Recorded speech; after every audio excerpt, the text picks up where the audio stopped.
আমার মতন প্রথম সন্তানের মা যারা, তারা হয়তো আমার সাথে নিজেকে মেলাতে পারবেন। বাচ্চা বড় করার তো কোনো অভিজ্ঞতাই নেই, শুধু একটা কথাই মাথায় আমার সবসময় থাকে যে আমি যা করব আমার মেয়ে আমাকে দেখে তাই শিখবে।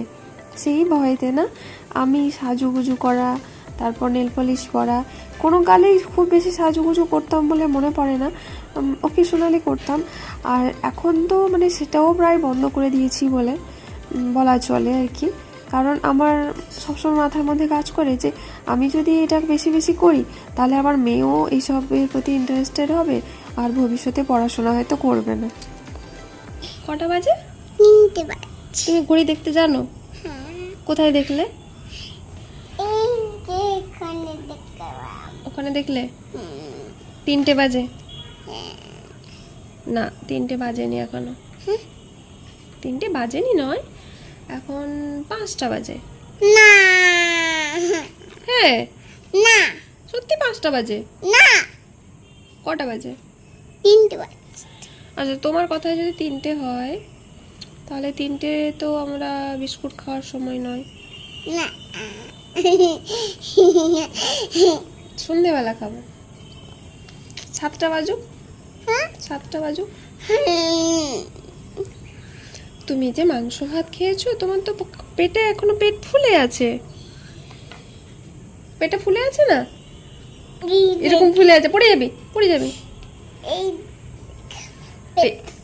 ফুলে আছে, তা পেটটা একটু খালি হোক, দিলে তো খাবে। এই দেখ কেমন মেঘ করেছে, দেখ মেঘ করেছে, দেখেছিস? বৃষ্টি পড়বে, প্রচুর বৃষ্টি হবে। মেঘ কোথায় আছে? মেঘ কোথায় থাকে তুমি বলো? মেঘ বাইরে থাকে, আকাশে থাকে। আকাশে। আকাশ কোথায়? ওই তো এই তো আকাশ, ওখানে মেঘ থাকে, ওখান থেকে বৃষ্টি পড়ে, বুঝেছো? আকাশে আগুন, আকাশে পড়ে আগুন? হ্যাঁ। ওই যে ডাইনোসরের উপর আকাশ থেকে আগুন পড়েছিল। মাথায় চুল বলতে যে ওই একগোছা চুল, সেটা কোনো কালেই আমার ছিল না। তবে হ্যাঁ, সবাই একটা প্রশংসা করতো, তোর চুল খুব কালো আর চুলের কোয়ালিটি খুব ভালো।